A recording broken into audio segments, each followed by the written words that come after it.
Xin chào các bạn. Sau đây tổ chức chọn đàn cho em miền Nam sẽ làm video sau test dòng đàn Copy Taylor 314 CE. Thì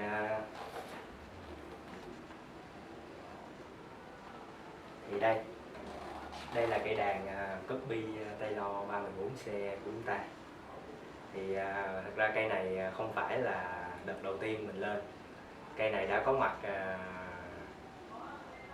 trong xuất hiện ở bên tổ chức là hơn 1 năm qua rồi.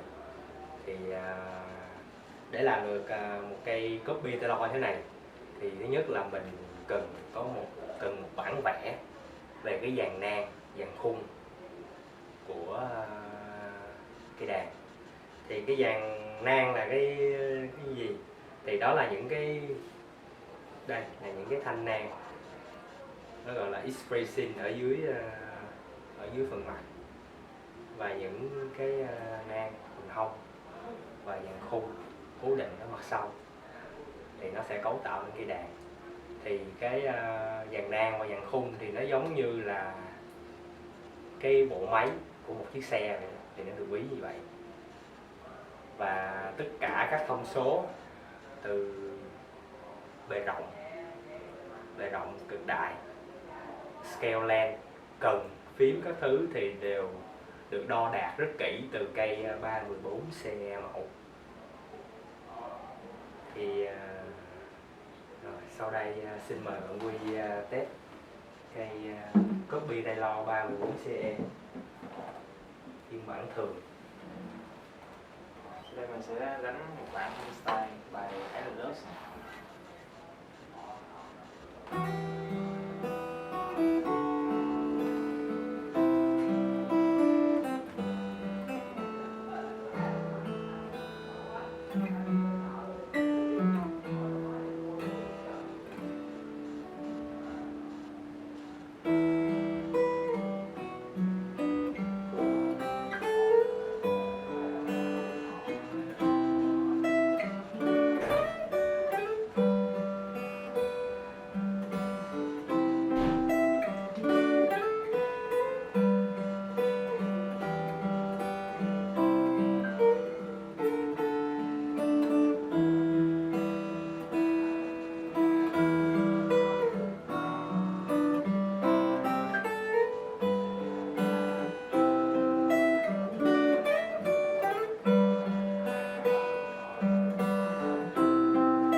Sau đây xin mời bạn Huy phát biểu một chút cảm nghĩ của bạn ấy.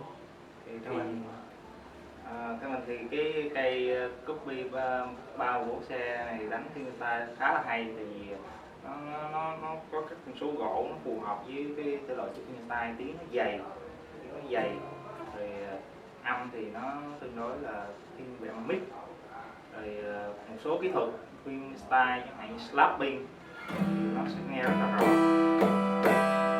Và thường mấy bạn chơi phiên style thì chơi cái neo attack thì cây đàn nó phải có độ cộng hưởng cao nó mới ra được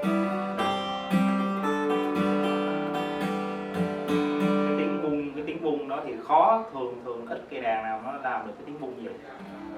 Thì theo mình là cây này đánh phiên style khá là hay. Sau đây thì Khải sẽ là một phần hoạt giả bài Friday.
như bài Fingerstyle của bạn Huy. Thì đây là cây đàn copy Taylor 314CE phiên bản thường. Thì ở đây mình phân làm hai phiên bản. Thì phiên bản thường á thì nó là mặt 1A, mặt thông 1A. Thì ở đây hiện tại chỉ có một cây duy nhất thôi. Thì cây này là mặt European Screw thông châu Âu 1A. Mặt sau và hông là gỗ Sapili.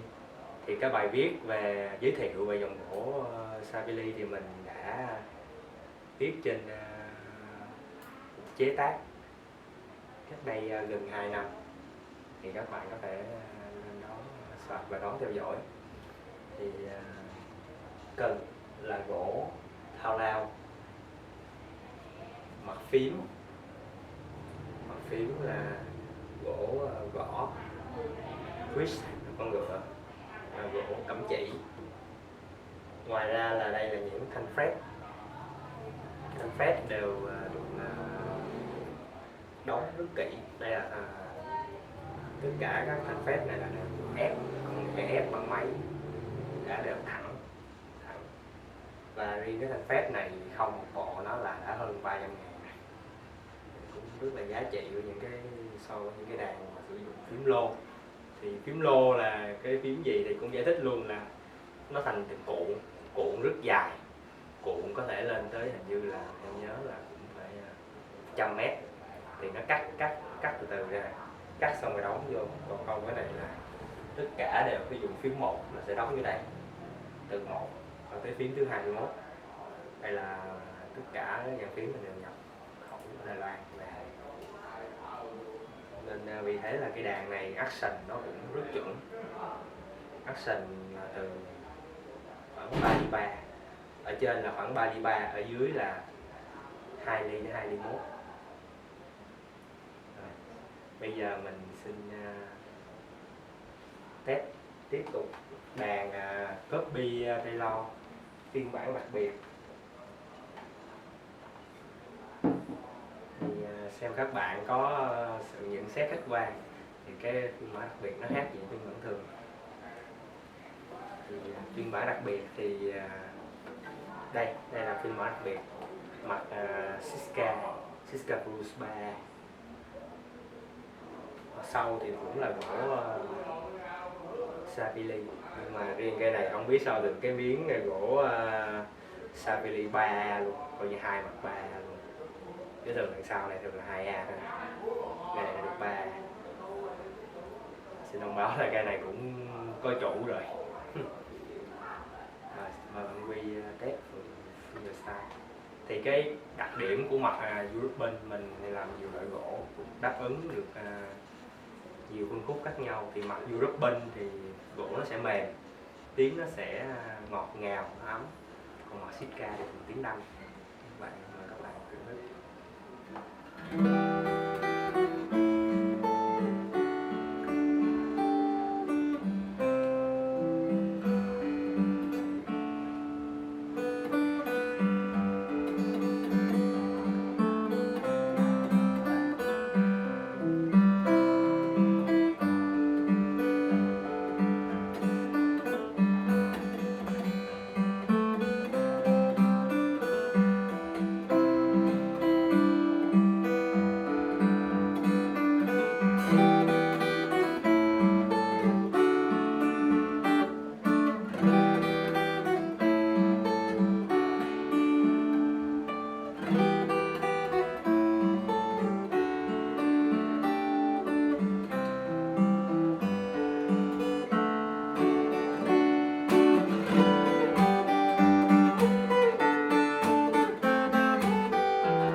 Có một cái đàn thì mình đã chỉnh dây xuống nửa tông để thử rồi tiếng nó khi đánh bass drop nó như thế nào.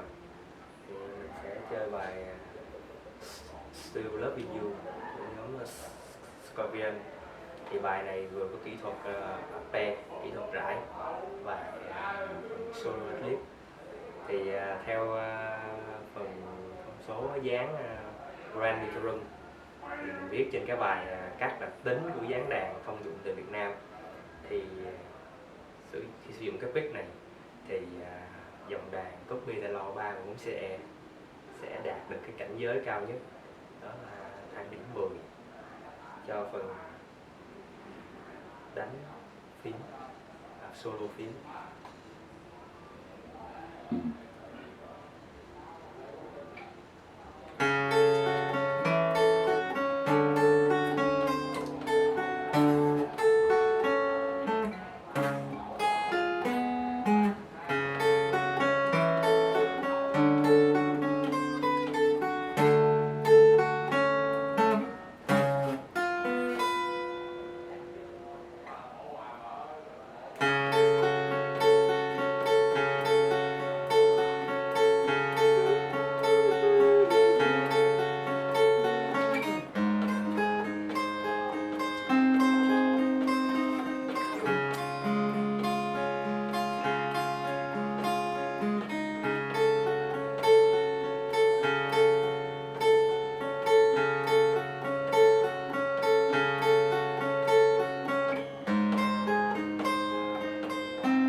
Thì adlib là một kỹ thuật rất là, hay là bend dây, các bạn hay gọi là bend dây, thì là một kỹ thuật rất khó trong solo. Thì với các bạn chơi đàn điện thì có thể là cái phần bend này nó khá là đơn giản, vì đàn điện thì thường theo mình biết là dây thường chỉ sai là 09, 010, có thể là 08 nữa. Và dây đàn điện thì nó rất nhẹ, gần như lực căng dây nó nhẹ gấp trên 5 lần so với đàn thùng. Còn với một cây đàn thùng thì cái việc bend dây là cả một vấn đề. Những kỹ thuật như là mình bend là luyến từ đây lên 1 tông, thì nó phải đẩy, nó dùng cái lực tay rất là lớn, hoặc là nhéo xuống.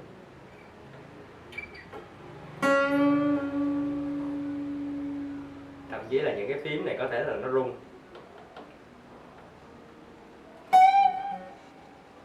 Tiếng nó sẽ ngưng dài ra, thì không phải cây đàn nào nó cũng có thể phát ra nhiều tiếng âm thanh này.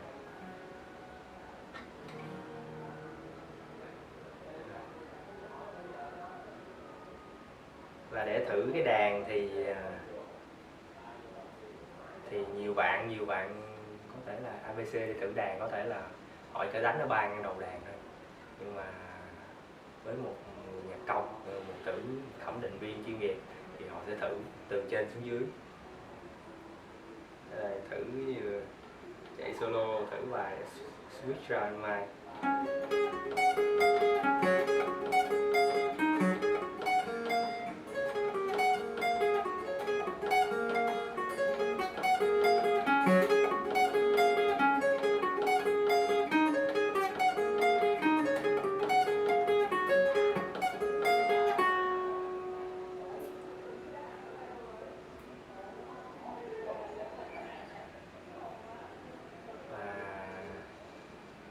Mình cũng thường giải thích luôn về cái phần quạt chả. Thì cây này thì thật ra là mình đã độ lại một chút, và mình có thể là mình sẽ giữ mình chơi, mình lấy kết mình sẽ giữ mình chơi. Thì cái phong cách của mình là đánh dây nhẹ nhất có thể, hạ action nhẹ nhất có thể, Thì thật ra ở trên action ở trên nó chỉ còn bây giờ còn có 3 ly thôi, và ở dưới là đúng 2 ly. Action đây rất thấp. Thì một số bạn bây giờ mình đánh thử đi, mình hát thử một bài chơi. Bài này là bài Where Did You Sleep Last Night, dòng nhạc country rock.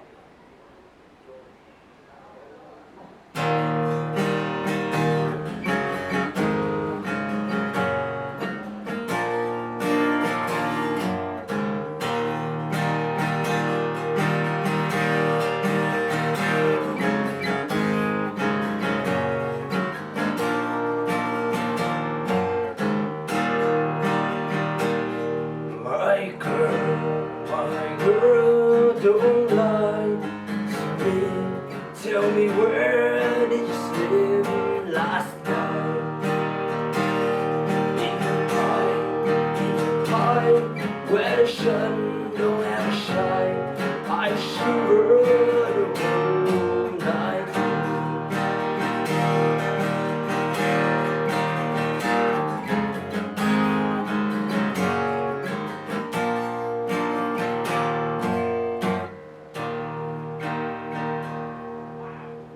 Thì nếu mà thật sự đánh cái tiếng bass này, nhiều bạn coi nghe có vẻ như là nó rè thì mình để nói mình cái xác định cái rè thế nào, thì để mình sẽ chỉ hướng dẫn các bạn test. Thì nếu mà xác định cái đàn nó có bị rè phím hay không thì mình đơn giản thôi, mình cứ chạy tất cả phím từ trên đến dưới, mình chạy.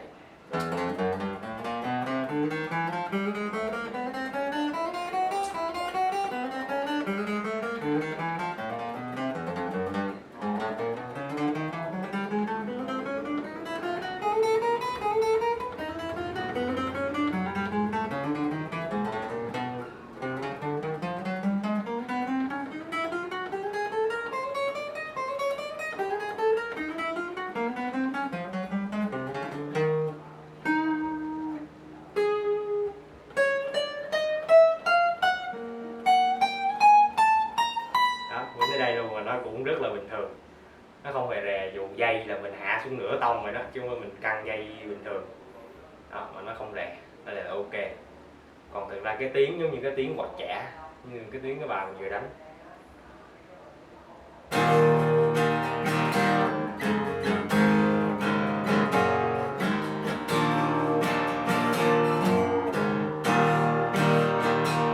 Thì đây là cái tiếng quạt chả đặc trưng của cái đàn guitar, chứ không phải là rè. Đây là cái tiếng rỗn rãng của cái đàn acoustic, cái đàn dây sắt, nó là như thế. Và là những cái dòng nhạc như là blues jazz hay là country rock, dòng nhạc rock thì những cái tiếng sen vậy là đặc trưng, đó là cái tiếng đặc trưng. Còn nhiều có một bạn, mình nhớ một bạn hồi xưa mình chơi nhạc chung, lựa một cái đàn gọi là mình lựa cho cái đàn thì chơi rè bán đi không sử dụng. Bây giờ tự đi lựa thì lựa cho cái đàn tiếng đúng là nó êm ru, thì quạt nó không có nó rè, tại cái đàn nó ý tiếng luôn. Nên bây giờ quạt nó tiếng nó êm ru chứ nó đâu có nổ như được vậy đó. Thì mới giải thích các bạn cái chuyện rè không rè, như các bạn đó giờ mình cũng là bạn cũng rất là thắc mắc như rất nhiều cái vụ này. Gần như là đợt nào đi thử đàn các bạn cũng hỏi mình cái vấn đề này hết, mình giải thích luôn.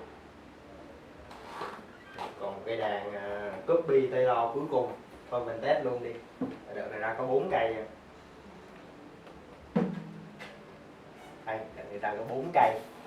Rồi mình lấy mình test hết 4 cây cho mấy bạn luôn, không có sót cây nào hết. Thì cây này mình đánh mình sẽ kẹp cabo ngăn 7. Coi cây đàn này nó sử dụng cái cabo như thế nào.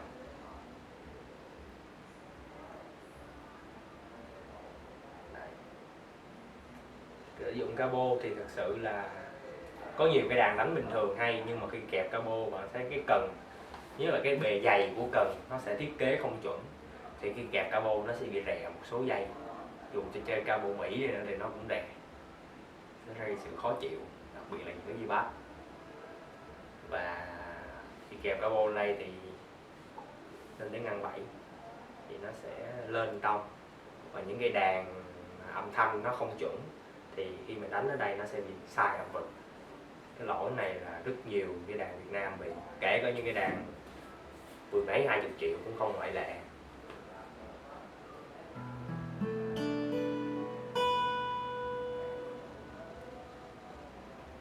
Sau đây mình sẽ đánh bài Safe and Sound.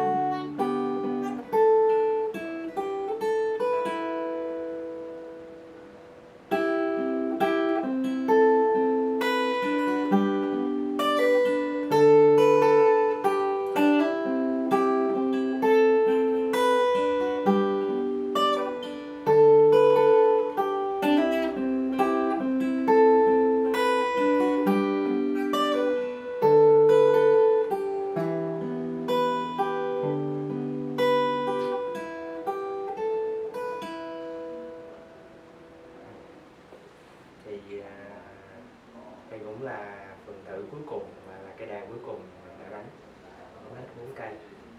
Thì còn một phần cuối cùng mình sẽ giới thiệu các bạn, không phải giới thiệu thì lỗi, mình sẽ chỉ hướng dẫn các bạn phân biệt với các dáng đàn. Và đây là 3 cái dáng thông dụng nhất Việt Nam.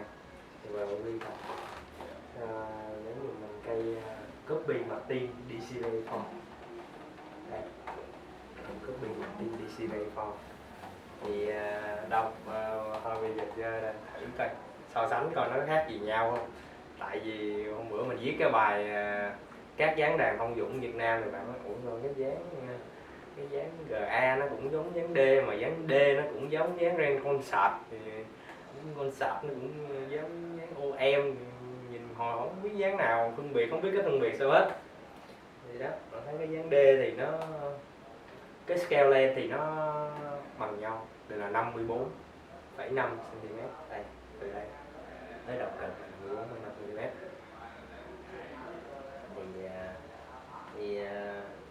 Nhưng mà nó cái kích thước thùng, cái gọi là cái bề ngang cực đại nó cũng ngang nhau luôn.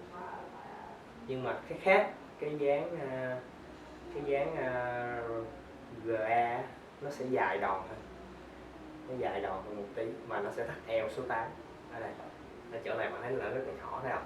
Để mình đưa ra nhìn cái dáng rất là sexy.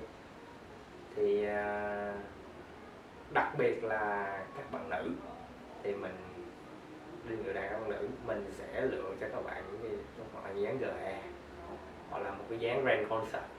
Sau đây mình sẽ giới thiệu chứ đầu bằng quy ôm từ cây dáng D này. Đây. Cây dáng D thì trừ những cái bạn nào mà to con ôm nhìn nó mới bự con, đúng không? Còn nhiều khi bạn nữ nó thật là ôm cái ván D nó sẽ rất là vướng.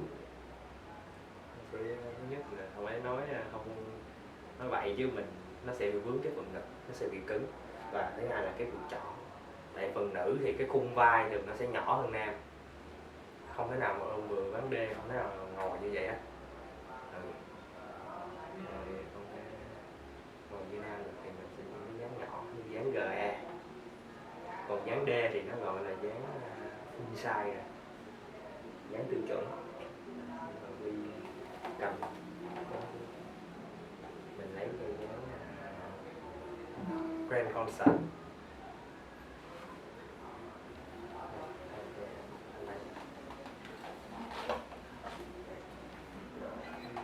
Lên coi so sánh đây. Cái dáng anh thấy cái dáng gì Ren Auditorium và Ren Concert, Ren Symphony nữa là cái gì? Đây là Ren Concert, đó, Ren Concert nó sẽ nhỏ hơn, phải không? Cái scale này nó sẽ ngắn hơn. Thì tất nhiên là bạn nữ nào nhỏ con thì ôm nó vừa hơn nè, thấy không? Nó nhỏ vừa người. Với mình lấy cái đàn này cho mấy bé lớp 6, lớp 7 quýnh ok hết. Rồi bằng mấy gái đó, lớp 6, lớp 7 ôm rất là ok, vừa người. Và những bạn nam nhỏ con khoảng chiều cao là dưới 1m6 thì ôm cây này rất là đẹp. Và đặc điểm của cái dáng Ren Concert này thì cái scale lane nó càng ngắn thì cái vô cùng action nó là, nếu mà cùng action là 3:2 thì dáng Ren Concert quýnh nó sẽ nhẹ nhất, nó sẽ nhẹ hơn so với dáng nó tiếp theo là dáng GA. Còn dáng D, cái dáng tiêu chuẩn sẽ là cái dáng bấm nặng nhất. Đúng, các bạn đừng nói mình chê dáng D hay gì hết, cái đó là kỹ thuật cơ bản nó đã vậy rồi. Giờ đừng nói cái cây dáng Ren Concert, bây giờ bạn đánh mấy cây ukulele rồi ai nói mà ukulele bấm nặng hơn guitar là thôi mình đi đầu nước luôn. Nếu mà nói ukulele bấm nặng hơn guitar là mình đi đầu nước. Thì đúng không, cái cần đàn nó càng nhỏ thì bạn bấm nó sẽ càng nhẹ, nhéo rất là dễ. Giống như cái này mình lắp G12 nè, mình nhéo phè phè như chơi.